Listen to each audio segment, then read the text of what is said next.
Colleen, we have a couple fascinating stories. One involves a local executive who had the dream of a lifetime. He said to me in his Australian accent, "No worries, mate. You know, I got this."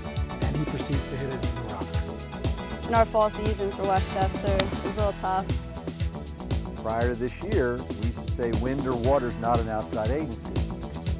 And wind would not be a crime. Hi again, everybody, and welcome to Inside Golf along with Colleen Wolfe. I'm Harry Donahue, and today, Colleen, we have a couple fascinating stories. One involves a local executive who had the dream of a lifetime, a chance to play at the AT&T Pro-Am at Pebble Beach, and wait till you see how he finished.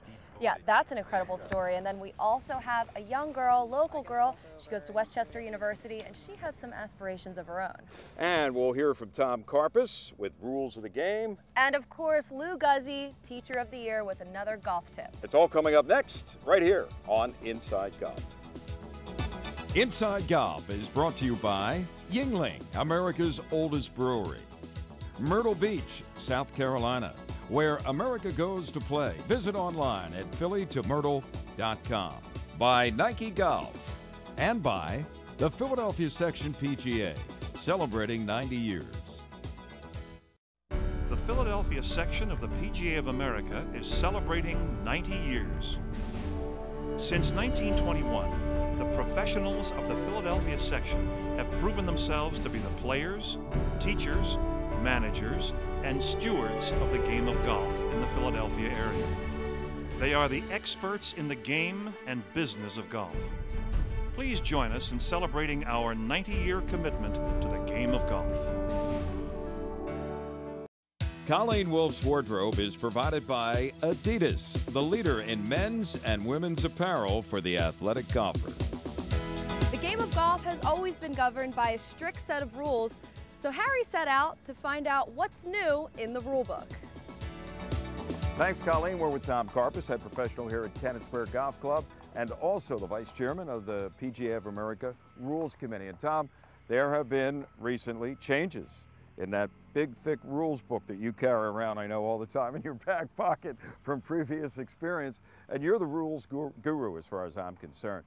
Two of the rules have to do with the ball moving in address, and also some things that now you can do in the bunkers that you weren't able to do. Since we're standing here on the practice green at Kennett Square, address that first rule for us, would you? The one about maybe what causes a ball to move and whether or not you're penalized. Well, it starts with the definition of addressing the ball.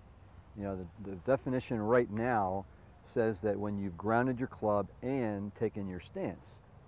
The new definition is going to say that when you have grounded your club, either in front of or behind the ball, you have now addressed the ball. And it doesn't matter whether or not you've taken your stance.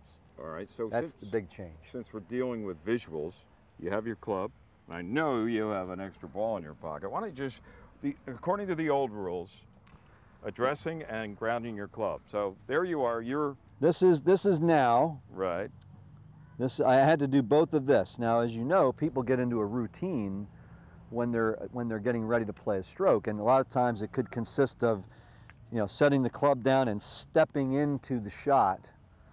So therefore, I have not technically addressed the ball until I've taken my stance and grounded my club. That's now. January 1st, 2012, basically the moment I have now grounded my club behind the ball, or with putting, a lot of people, you know, with part of their routine is to put the putter in front and go like that. Once I've grounded the club, I have addressed the ball. So why is that important? Well, the rule says that if I've addressed the ball and the ball moves, 18.2b says that I'm penalized 1 stroke. That has not changed. The change that's interesting this year is that there's a new exception that says that if it's known or virtually certain that something other than the player caused the ball to move, the player won't be penalized for ball moving after address. And an example of that would be, I'm getting ready to play my shot, I put the club behind the ball, I've addressed it, and a squirrel runs across the green and moves my ball. That's another agency, so I'm not going to get penalized. If I'm playing and a huge gust of wind comes up and blows the golf ball, prior to this year, we used to say wind or water is not an outside agency. And wind would not be a criteria to waive the penalty. Well, now we're saying if we know, if it's known or virtually certain that the gust of wind caused that ball to move, that player will be absolved from penalty under 18.2b. That's essentially what the change is. Let me throw this into the equation. Could I have your club for a Sure. second? I heard it said that Jack Nicklaus, because of that rule about grounding your club, a lot of times, or maybe all the time, never fully grounded his club. He kept it a little bit off the surface to protect himself from getting penalized in the event the ball moved. So now they're saying, you know, no matter what your stance is, as soon as you ground it, what if you never ground the club and stand like this and the ball moves? That's okay. Well, here's the thing. The way the rule reads, there's two sections to it.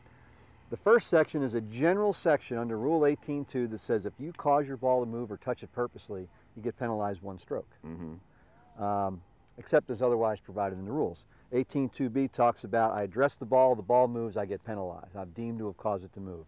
If I never address it, I won't be penalized under 18.2b. However, there's always a however with Tom. Jump back to the 18.2a, the general part of it. If I have done something to cause the ball to move, if I caused it to move, I'm going to get penalized under the general part of that rule that says I caused it to move. I get a 1-stroke penalty and I must replace it. Now, what if in moving to address and you have the club grounded and you're distracted and for some reason your foot causes the ball to move? What should I do? 1-stroke penalty, replace the ball. Okay, and put it back to where it was Be the same if you were taking a practice stroke. Yeah, a lot of guys and do the ball's that. in play. A lot of guys will do that. They'll maybe do this, stand over, and take an extra practice. Oh, whoops, I really didn't mean to do that. Exactly. It's not intent then. Exactly. Stroke is the forward movement of the club with the intention of striking the ball. No intent. Same thing if you're not on the green, say out on the golf course. On the golf course. You've seen guys take their eye off the ball and all of a sudden, whoops. The only exception. One exception. Here's the however. You're on the teeing ground, your ball's not in play yet. You take a practice swing and the ball goes off the toe of the club. Okay. Ball's not in play yet. No penalty. Once the ball's in play though. Either go retrieve the golf ball, or you can even go in your golf shop and buy a golf ball or a sleeve from your PGA professional. That's always good. But you can re-tee it and there's no penalty because the ball's not in play. Once it's in play, 1-stroke penalty must replace it. Must replace it to the approximate spot where it was. spot. The spot. The spot. If you don't know the spot, you estimate and then you have to drop it. Okay. Let's get creative. Okay.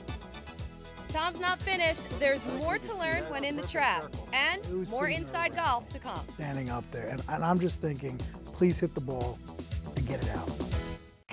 Experience what golfers voted #1 for quality, selection, and affordability. Over 100 different championship courses, including 7 of America's 100 greatest. Indulge in gourmet cuisine, pristine beaches that offer endless activities, active nightlife, and more. It's an easy drive, and affordable nonstop flights are now available from over 25 cities. Start planning your Myrtle Beach golf vacation today and request a free quick quote for the best package rates. Myrtle Beach, South Carolina. It's where America goes to play.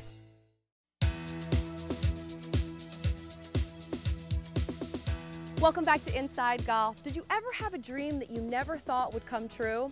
Well, Harry met a local golfer whose dream came true at Pebble Beach. This is the story of one man's dream coming true. He's Marc Miller, president of Universal Health Services, a member of the Squires Golf Club, and, oh yes, a dreamer. It all began July a year ago when Marc received an invitation to play in the AT&T Pro-Am at Pebble Beach 6 months later. His pro partner would be the Australian Steve Bowditch, who he met prior to the first round. So, what was it like when it came time to hit that first tee shot? It felt like shooting a foul shot back in high school, like in a playoff game, at the end of a game, except that I was a lot better at basketball than I am at golf. So it was pretty nerve-wracking standing up there. And I'm just thinking, please hit the ball and get it out. Doesn't have to be straight. Hit it a couple hundred yards, just get it out. How far did you hit it? I did. I hit it a couple hundred yards left, so I was in the left rough. But I was out. I didn't embarrass myself. That was really what was going through my head. Was that the toughest shot of the tournament for you? I think that was up until Sunday morning. Sunday morning, it started all over again. After Thursday, I did get into a little bit of a groove, and you relax, you forget about it. And Monterey didn't have a lot of people around. So there were some spectators, but not a lot. but it got progressively more crowded Friday, Saturday, and then obviously Sunday. The nervousness would eventually subside. Well, let's say it got a little bit easier. By the end on Friday, we had a good score, and somebody just mentioned as we were coming off the course, if you all play well tomorrow, you know, you're right in the hunt, you could make the cut. And at that time, it really hadn't dawned on me until then. And I actually had looked at him. He was obviously playing the professional tournament, but he was very interested in the Pro-Am as well. He wanted to do well if we could. He was a real nice guy, and but he was focused on his own score. He was doing well at the time. So it was really that Friday after coming off the course that it first dawned on me that that was possible. Before long, Marc was actually feeling comfortable inside the ropes. Thursday was probably my worst round of the weekend. And I was pretty relaxed. We really were having a good time. Steve was a really nice guy to play with.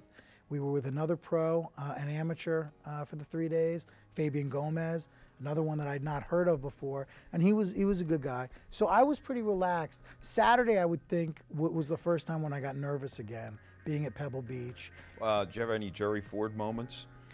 I didn't fall.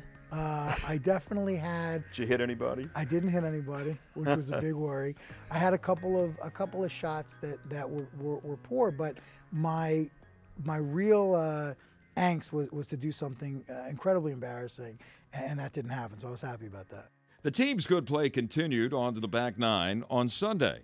Actually, Marc and Steve were in the hunt, thanks to a super shot or two by Marc. I played on Sunday with my pro and 2 other pros as well after the cut. And on 11, we all hit our drives to the same place. Now, I had about 30 yards in front. I used a driver. They were all using 3-wood to place it. But it was it felt great walking up and the 4 of us getting to the same place. I actually was third to last to hit. So we all hit our shots.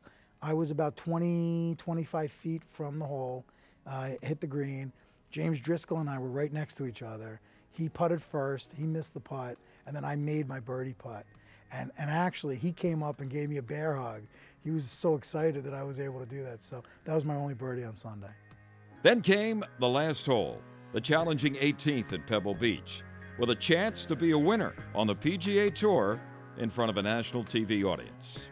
As we're walking from 17 green to 18, we were joking, and I was joking with Steve Bowditch that, you know, he had just gone into the water on 17. And I said, you know, please no heroics here, because on 18, as you know, it's the big curve. And these pros cut it at an angle that is just unbelievable. He said to me in his Australian accent, no worries, mate. You know, I got this. And he proceeds to hit it into the rocks. That left it up to Marc. So I stepped up, and I hit a shot. It got off the tee. Wasn't a great shot. So I had a long way to go. And at that point, I knew that my ball was going to probably matter because we were tied for the lead at that point. So the long story short is I hit 2 hybrids, also into the wind, did not get onto the green in regulation. So I'm still about 40 yards out. I hit an L wedge over that big bunker that protects the green. And that was probably my best shot of the tournament, that L wedge. The shot hit 4 feet from the front pin, and it rolled about 30 feet above the hole. I hit that putt, rolled it around, and I was about 6 feet below, and I was able to make the putt for bogey, which was net par. 6 for 5. 6 for 5. What did Steve say to you? He was pretty excited. You beat him probably gross on that. He was pretty excited. He said, thanks for saving us. And at that point, we left the green in the lead. How did this weekend warrior handle the pressure cooker of a must-make putt on the 18th at Pebble? By the time I got up to the putt, what I did to control the anxiety, and I did have anxiety, is I would just bring the brim of my hat down a little bit, just pretend I was at Squires on a weekend and not really think about it. And by the time I went to hit that putt and everything else, I just kind of went up, decided on my game plan and did it. I didn't give it a lot of thought. I didn't stand there and give myself too much time to mess up. D.A. Points and his partner still had most of the back nine to play, and Points eagled the 14th and wound up 2 strokes ahead of Marc and Steve for the Pro-Am title. I never thought about making the cut. And once that happened, that was really my victory, to be able to make the cut, to be able to play on Sunday. The gallery on Sunday was unlike anything I'd ever seen before. I had never played in a tournament at my own club ever. So this was my first time playing and having to hit a golf ball in front of people. Marc did not bring home the Champions Trophy, but he's left with something a lot more precious, a lifetime memory of competing on one of the world's greatest golf courses and living a dream that did come true, if only for a few days. We were with some folks from the group that we were with out there from AT&T, and we had dinner and just, you know, spent the night enjoying the last night. And by Monday morning, I was in a car to San Francisco for work. I had some work out in California, so. So you're not going to quit your day job? I'm not quitting my day job. Okay. Just as Marc Miller found and lived out his dream at Pebble Beach, Colleen introduces us to a local college student who's just beginning to dream. My alignment is really off, so trying to get back on my swing plane that I was on. I struggled a little bit in our fall season for Westchester. It was a little tough. Nicole Cavalcanti spends a good portion of time perfecting her game. She grew up on golf, and as far as she can remember, it's been a part of her life. I started playing golf when I was about 4 years old. I played Pee-wee golf on the junior golf team at Plymouth Country Club. My brothers were older athletes, and my father also played golf, so that's how I got into it. And I loved the sport immediately. It didn't take long for Nicole to realize her love for the game, and her hard work quickly paid off. Yikes. Right when I got into it, I started playing tournaments, whether it was Philadelphia Amateur or junior club tournaments at Plymouth, but I played in the Montgomery County Junior Amateur, and through that I got a scholarship winning that, and it gave me money to go to college, so it's a good opportunity to get a good education. The scholarship to Westchester University rewarded her for such great talent and has since pushed her to work even harder. It's been awesome. I have a great team. I couldn't ask for a better coach. My coach helps me a lot with the advice, and he's there whenever I need him to help me out, or if I'm at home, my pros will help me out there. So I practice almost every day in the summer after work and whatnot, and when it's slow, I just swing in the pro shop and putt. So I try and practice at least 5 times a day in the summer, if not 7. Just getting out here as much as I can, adjusting with school and everything, so just practicing as much as possible. And practicing is what we found her doing today in the Team USA Solheim Cup uniform, the same uniform worn by the player she follows most. Paula Creamer, she's a very determined athlete, really good golfer. She's young, and she obviously gave her a good name for herself out there. And while Nicole continues to make a name for herself, she got the chance to see how she would look living her dream in her country's uniform. It's very comfortable, it's very nice, and it's an honor to wear it. Putting it on, I was wishing I was getting on the plane to go to Ireland. The Solheim Cup began in 1990 as a match play competition to showcase the best professional women golfers from the U.S. and Europe. 2011 Solheim Cup took place in Ireland, where the European team took the cup.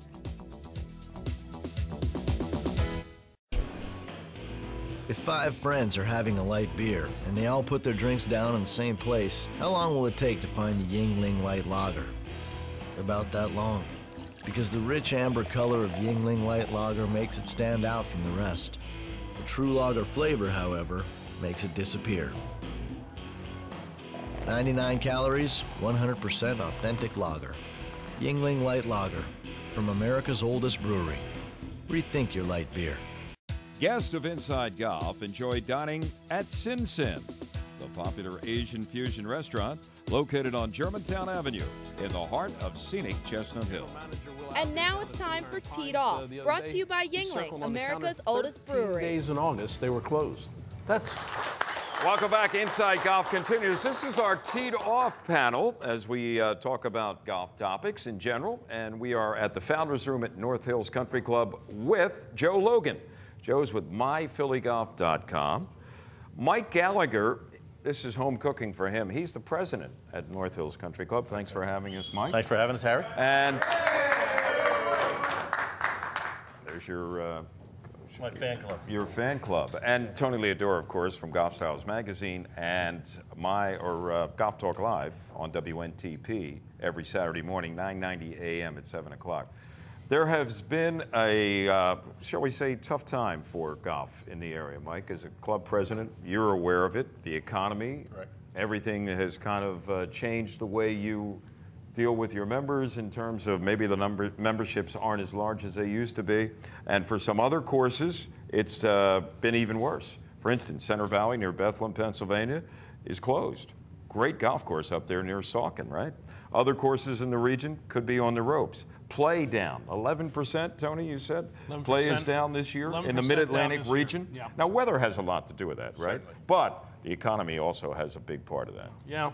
Talked to the general manager, Will Araby, down at Blue Heron Pines the other day. He circled on the counter 13 days in August they were closed. That's hard to believe, between evacuations, hurricanes, right. Post, and then the other rainy days. That makes a big dent in it. 18% down in August throughout the Mid-Atlantic region. And this is off of a bad year in 2010. These are numbers that have absolutely killed some golf courses. And in the case of Center Valley, you know, closed the doors to a great course. I remember when that opened. I was going to say, when did that open? That's not that long ago. 1994. Wow. And that was going to be the absolute gatefold of all the new courses in the Lehigh Valley. They had a bunch of old courses there. It was going to be the new dawning up there, and it never happened. As the president of a private country club, you've seen the problems that have built up here over the last couple of years. What is the biggest problem, do you think? Well, Harry, it's the economy for sure. This year, I think you mentioned August, 18%. It's the weather. But in our case, we have lost some members over the last 3 years, mainly when the crisis hit a couple years back.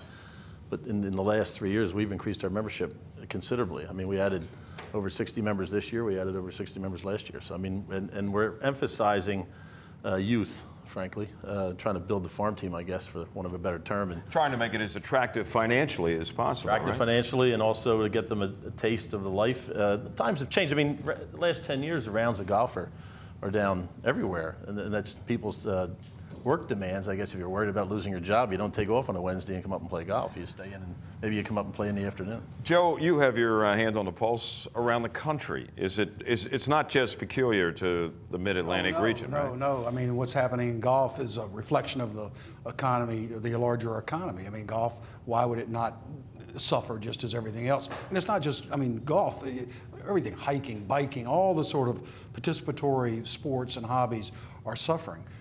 Another thing that nobody mentioned here that is affecting rounds of golf is the American family has changed. The days of your father disappearing on a Saturday morning for the whole day to play golf, it doesn't happen like it used. My dad did that. Nowadays, the kids got soccer games, and unless or until clubs and courses accommodate the whole family, they're going to continue to struggle. They've got to. There are some courses that are out front doing that, and they have family days, you know, and you can afford to bring your entire family with 2 kids, and they serve you ice cream, or they have 12-hole rounds, things like that. You've got to embrace the family, or else the family's not going to embrace you. Will it ever get back to the numbers, do you think, Tony, or is this going to settle in and basically be the new face of golf? No, it's a whole new world, and the ones who have adjusted to it, and North Hills is adjusting, are going to survive. But it's a totally different thing, starting with, in the 80s, the key word at a country club was exclusive.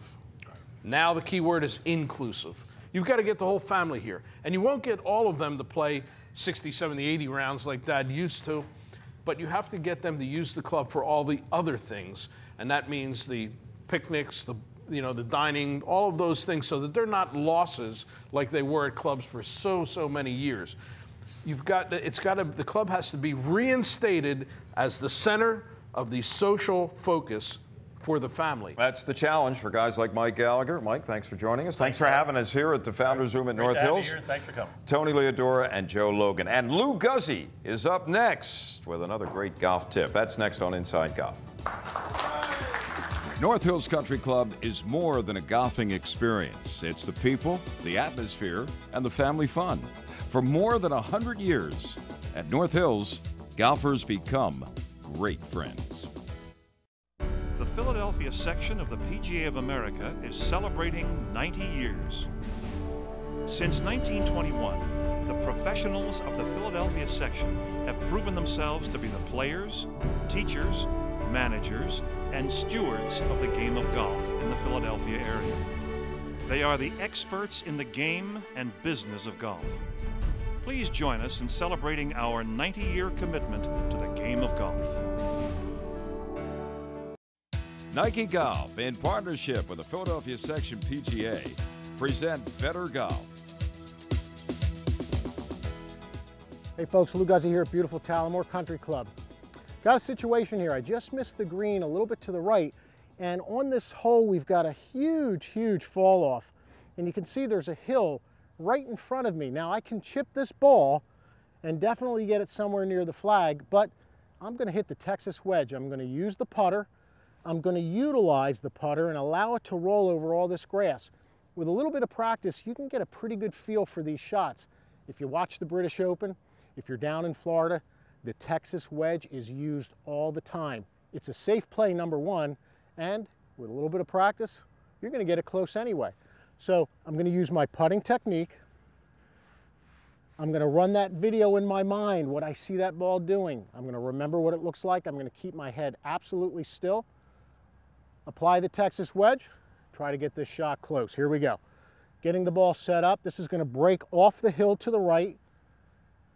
I'm going to start running that video in my mind of what I think this is going to do. Keep the head steady. Here comes the Texas wedge. Head nice and steady. Rolled right through that grass.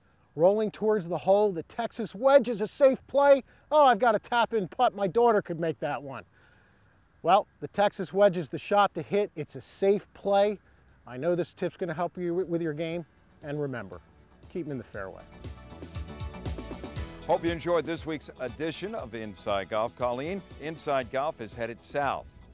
I drew the short straw, and that means I'm going to Bradenton, Florida. Now, why would you want to go to Bradenton where it's sunny and 85 every day? I don't know. I mean, why would you? I wouldn't want to go. No, I would, though, because we're going to be in the Concession Challenge. That's a group of clubs from the Philadelphia area, 5 of them, and they will be in competition against each other and also a team of 4 members from the Concession Club at Bradenton, Florida. And I'll bring you back plenty of pictures. How's that? Does that make you feel better? It's like an early Christmas present, right? Want to thank Tom Carpus, Lou Guzzi for their assistance on this week's show.